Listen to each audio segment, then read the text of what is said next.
My friends, for many years we have labored under the belief that the spiritual life is achieved by effort, by striving, by pleading, by searching for some distant God who must be persuaded to enter our experience.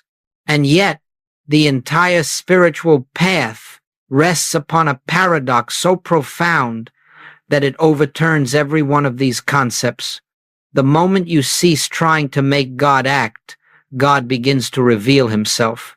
The moment you relinquish the strain of human effort, the divine presence that has forever lived within you becomes active as your very life. You see, the great barrier in our journey is not God's unwillingness, nor God's absence, nor God's delay.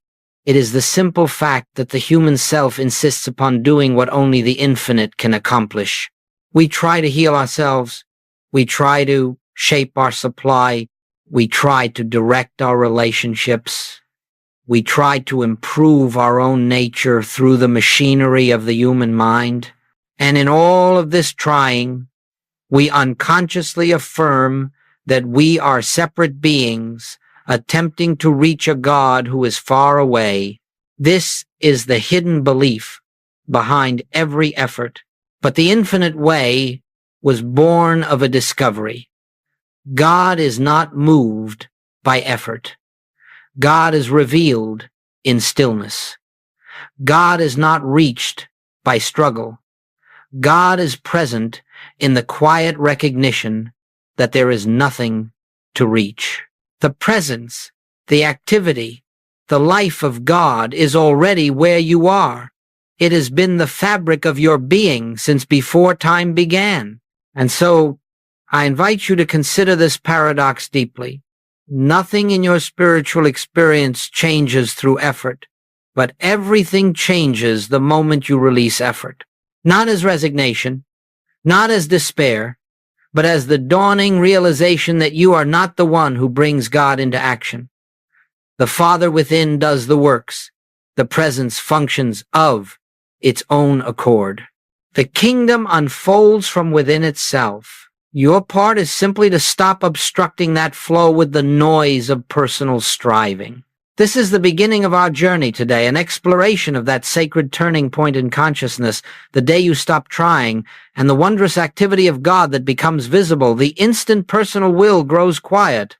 Let us look more deeply now at this burden that humanity carries, the endless compulsion to try, to struggle, to push against life as though the responsibility for the universe rested upon our shoulders. Every one of us has, at some time, believed that our safety, our healing, our supply, our very spiritual progress depended upon the intensity of our effort. And yet, my friends, if you will observe closely, you will see that all such effort begins with fear. Fear that God is not present, fear that God will not act, fear that the universe is operating independently of our good. This fear takes subtle forms. It makes us believe we must constantly adjust, solve, improve, overcome. We try to manage our bodies, our finances, our children, our future, as though life were a mechanism that could malfunction unless we monitored it every waking moment. And so the human being becomes weary, not because life is burdensome, but because the false sense of self imagines it must do everything. But hear this, the human mind has no capacity to bring forth harmony. The human will has no capacity to govern the activity of spirit. The personal self, however well-meaning, cannot add a single cubit to its stature through effort. And the tragedy is that in all of this striving, we reinforce the illusion that there is a separate self who must take charge of what is already governed by the infinite. This is the root of the human problem, not sin, not ignorance, not circumstance, but the deep psychological and spiritual conditioning that whispers, if I do not act, nothing will happen.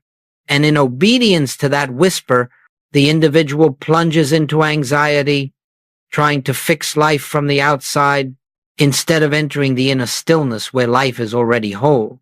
Goldsmith's discovery and the revelation of every mystic who has seen reality is simply this: life is not lived by the human being. Life is lived by God through the human being. And every moment of strain, every moment of mental wrestling is an invisible declaration that we have forgotten this great truth. Therefore, before we can speak of surrender, before we can speak of grace, we must recognize how deeply we have trusted in our personal effort and how sincerely but mistakenly we have attempted to solve spiritual realities with human means. When this recognition dawns, not as guilt but as revelation, the burden begins to dissolve. The heart grows weary of striving, not in defeat, but in readiness for a higher way. There comes a moment in the life of every earnest seeker, a moment not planned, not manufactured, not forced, when the personal will simply begins to grow quiet, not because you have conquered it, not because you have subdued it, but because you have begun to see through it. You begin to realize that all your attempts to direct life have led you only to temporary results and repeated frustrations. And in that realization, there is a gentle softening, an inner surrender that is not resignation but awakening.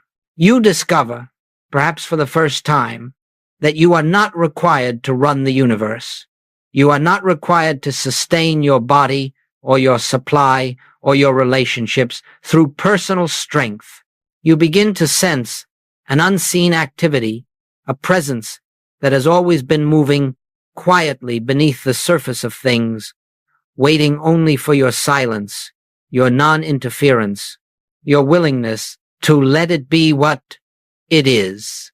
This is the turning point, and it is never dramatic, it is never thunderous. It arrives as a stillness, a moment of recognition. I can of my own self do nothing. These were not the words of a helpless man. They were the words of one who saw that the human self has no power apart from the infinite. In that recognition, the personal will dissolves like a shadow in the presence of light. As the will grows quiet, a new form of awareness emerges. You begin to listen not with your ears, but with your inner being. You sense that guidance is not something you create, it is something revealed. Harmony is not something you achieve, it is something already present. Healing is not something you produce, it is something that appears when obstruction is removed. This quieting is the beginning of grace, and you cannot force it, for forcing is the activity of the very will that must become still. Rather, it comes by seeing the futility of striving, the hollowness of personal control, and the peace that arises when you allow life to unfold of its own accord. It is at this point that a profound shift occurs. You stop trying to make God act, and you begin to recognize that God is already acting. You stop trying to generate spiritual experience, and you begin to recognize the presence that has never ceased to be the activity of your being. This turning point is the slender doorway through which the infinite enters your conscious awareness. When the personal will grows quiet, even for a moment, you find yourself entering a new atmosphere of consciousness, an inner chamber where the noise of the world does not penetrate, and where the presence of God becomes a living reality. This is the sacred place of stillness that every mystic has spoken of, not as a metaphor, not as an ideal, but as an actual state of awareness in which the soul communes directly with the infinite. Understand this. True prayer is not thought. True prayer is not words. True prayer is not asking. The most powerful prayer you will ever know is the prayer in which you say nothing at all. It is the prayer of receptivity, the prayer of listening, the prayer in which the mind becomes a transparent instrument through which the Spirit announces itself. You see, God does not speak in the language of human words. God speaks in the language of awareness, of inner knowing, of quiet unfolding.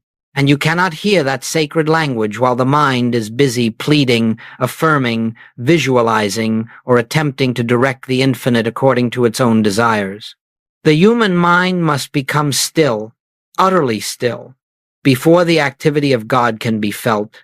This inner chamber has been called many things: the secret place of the Most High, the closet, the deep silence, the Holy of Holies. But it is not a physical location. It is an inner posture, a yielding of the mind, a resting of the emotions, a quiet place within where you cease trying to think your way to God and instead allow God to reveal himself. And the beauty of this silence is that it does not require hours of meditation. It requires only a moment in which you turn inward and recognize the presence is here. I need do nothing. That recognition opens the door. That recognition shifts the center of activity from the human to the divine.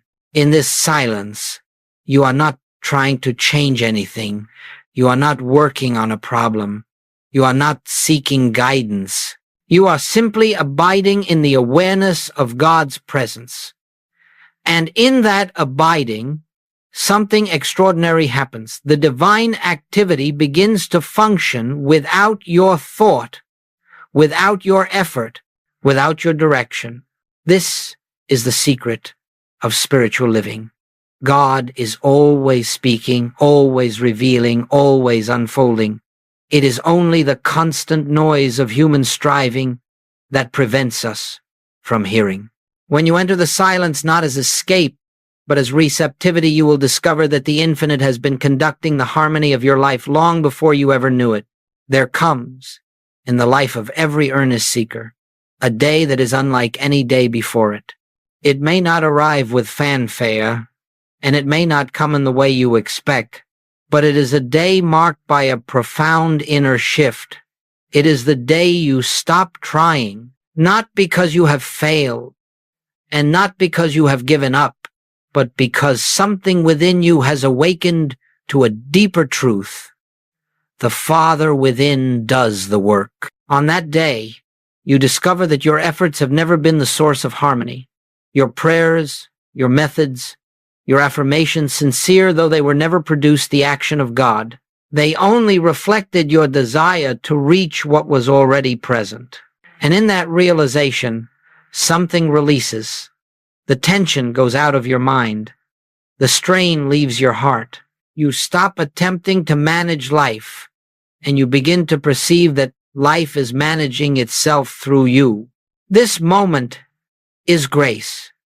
And grace is not something you call forth. It is something that becomes visible when obstruction is removed. Grace has always been the activity of your being. Grace has always been the intelligence guiding the universe. But as long as you believe you must make God act, you cannot witness what God is already doing. When trying ceases, fear begins to dissolve, because fear is always born from the belief that you must protect, sustain, or secure yourself.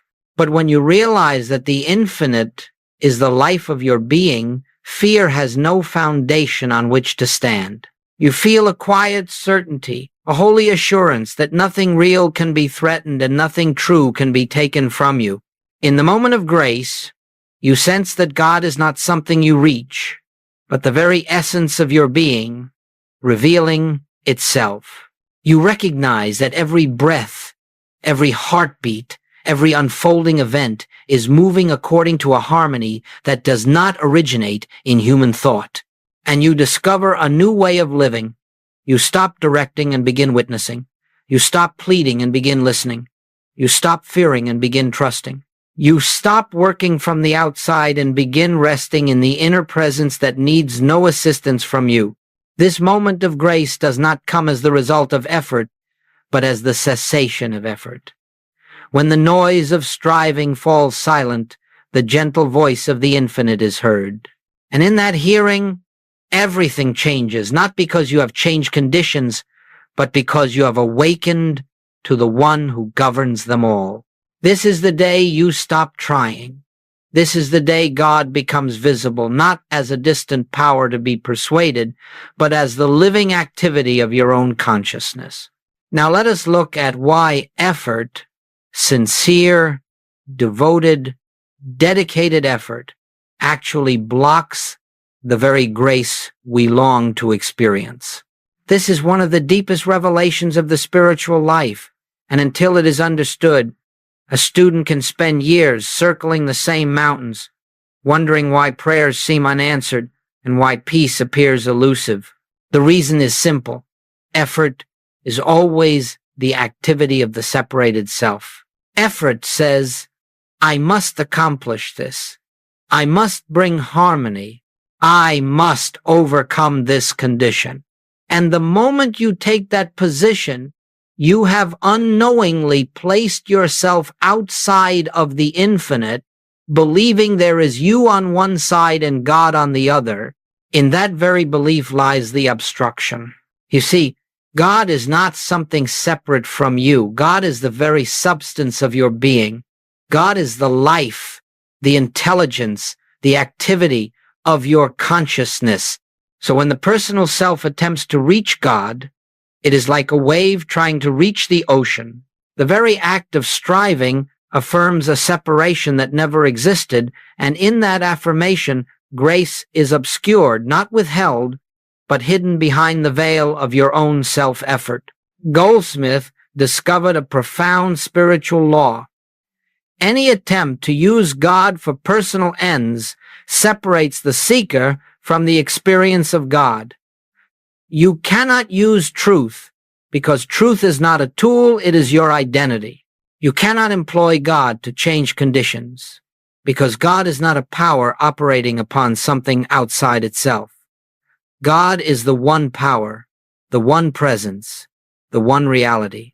The moment you try to harness this power for human improvement, you are no longer resting in the spiritual understanding of one, but have slipped back into the belief in two. Effort arises from fear and from the false assumption that the universe requires your intervention. But the infinite way teaches that nothing true needs your assistance. Harmony is never created, it is revealed. Supply is never manufactured, it is unfolded. Healing is never produced, it is recognized.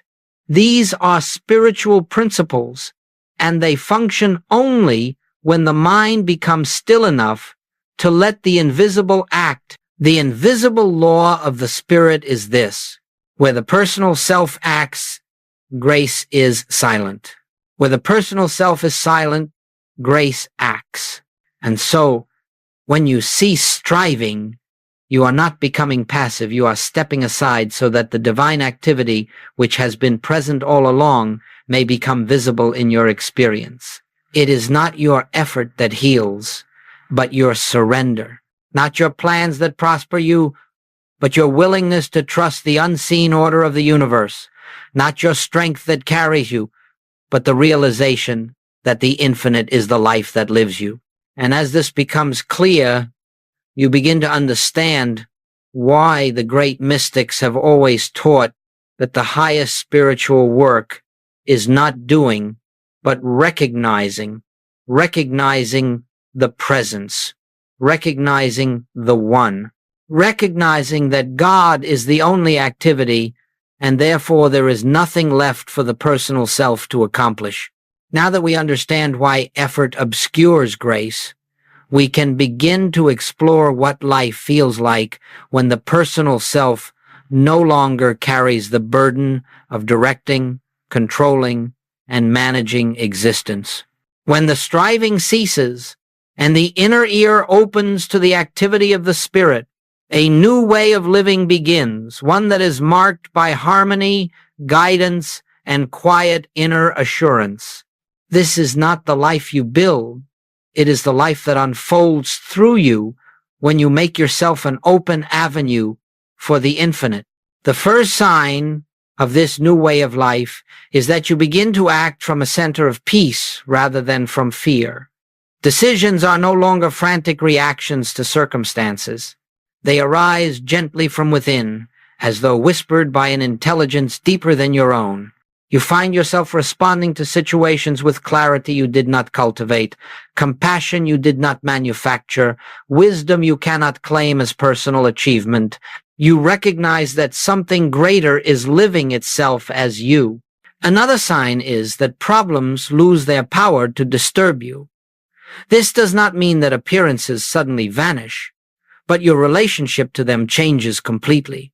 Instead of rushing into analysis, strategizing, or mental argument, you pause just long enough to remember that you are not a human being burdened with problems, but the transparency through which God expresses. In that pause, harmony begins to reveal itself without the slightest interference of personal thought. In this way of life, even the simplest moments become sacred. Washing a dish, speaking to a friend, answering an email, all of it becomes an opportunity to abide in the awareness that the infinite is the activity behind every gesture. You begin to sense that nothing is mundane and nothing is separate from the presence.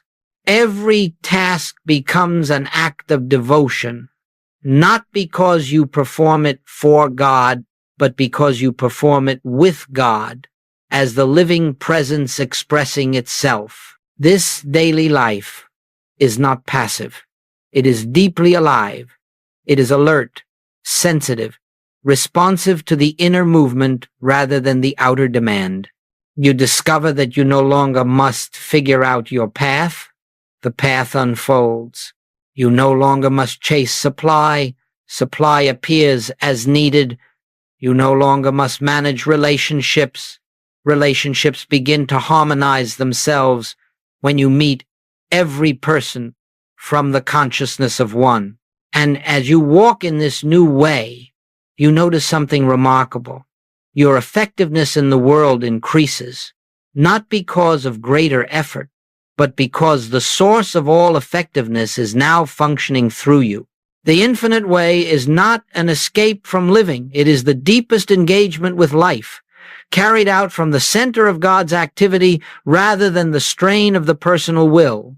In this flowing, effortless unfoldment, you begin to see the truth of Goldsmith's statement. The secret of living is letting God live your life. And once this truth is felt, not merely understood intellectually, but felt in the quiet depths of your being, you will never again seek to return to the life of struggle. The taste of inner peace is enough to make striving impossible, for you have discovered a better way, the way of letting God be God in you.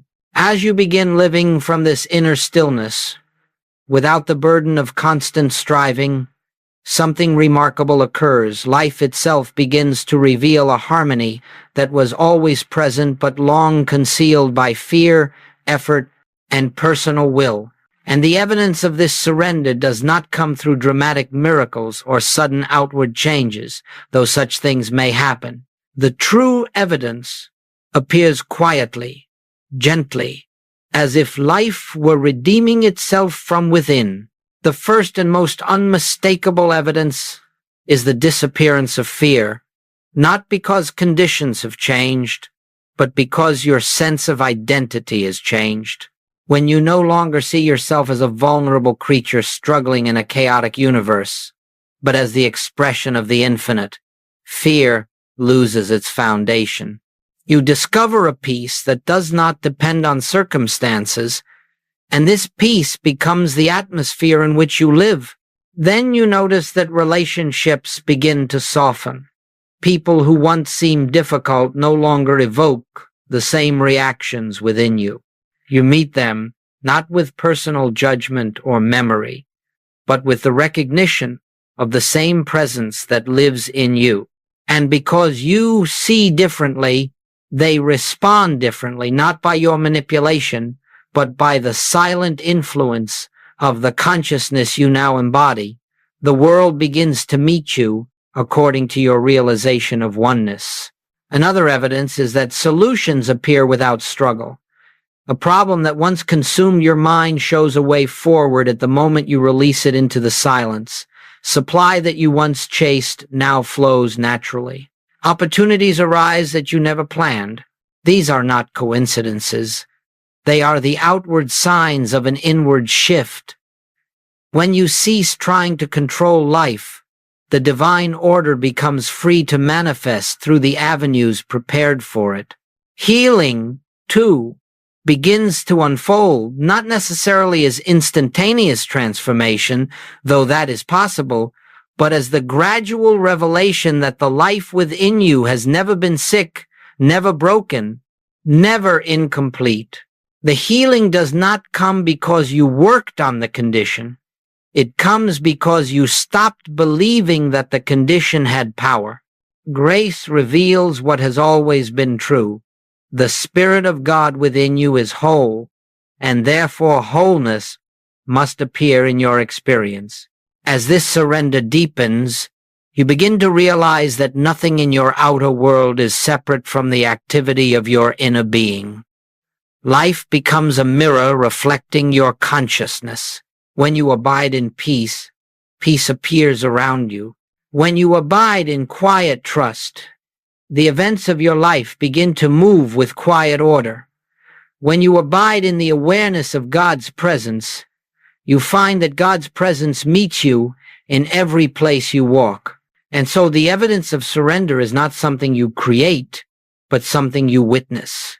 It is the dawning recognition that the universe is benevolent, that the infinite is trustworthy, and that harmony is the natural condition of life once the personal self steps aside. You begin to see that grace was never absent. It was only obstructed by the noise of striving. When surrender has taken root, life begins to redeem itself, not because you have changed the outer world, but because you have awakened to the inner presence that has always governed all things with perfect wisdom. And now, as we draw this class to a close, let us return to the essence of what has been revealed here. The entire spiritual life rests upon a single simple recognition. God is the life of your being, and therefore there is nothing for the human self to accomplish. The Father's presence is already within you. The activity of spirit has never ceased. Harmony has never been absent, yet the human mind, in its perpetual striving, has obscured this ever-present reality. The call of the infinite way is not a call to effort, to striving, or to achievement. It is a call to inner rest, the rest that comes when you relinquish the belief that you must make something happen and instead allow the divine activity to reveal itself. This rest is not inactivity. It is the cessation of mental noise that enables the still, small voice to be heard. And so I invite you now, gently and without pressure, to adopt a new inner attitude as you go forth from this moment. I will not attempt to direct God. I will be still and let God be God. This is the doorway to grace. This is the state of consciousness in which all good becomes visible. Do not attempt to practice this with strain or discipline. Simply pause throughout your day, even if only for a breath, and acknowledge the presence. Let the recognition arise. The Father within me is the one who performs every act. I need do nothing of myself. And you will discover that this simple turning within opens your awareness to a depth of peace you may not have known was possible. In that peace, guidance will come not from your reasoning mind, but from the divine impulse that knows your path better than you ever could. In that peace, solutions will unfold not as the result of analysis, but as the natural activity of God. In that peace, you will discover your true identity, not a struggling mortal, but the transparency through which the infinite expresses its own perfection. And as this realization settles into your consciousness, you will find that life becomes the effortless outpouring of a presence that has always been yours. The world may continue its noise, but you will walk through it with quiet certainty. Circumstances may shift and change, but you will remain anchored in the awareness that the harmony of God governs all. You will live each day not as one who must struggle, but as one who has surrendered to the divine activity already at work. So let us leave here today with this simple prayer, not spoken with words, but felt in the depth of our being. Father, I release all striving. Reveal thy presence as the activity of my life. In that prayer, the whole spiritual path is contained. In that prayer, every answer is given before the question arises. In that prayer, the seeker becomes the instrument of God's living presence. Go in peace, not because peace is something you acquire, but because peace is what you are when the striving ceases and the infinite begins to shine without obstruction. The class is ended.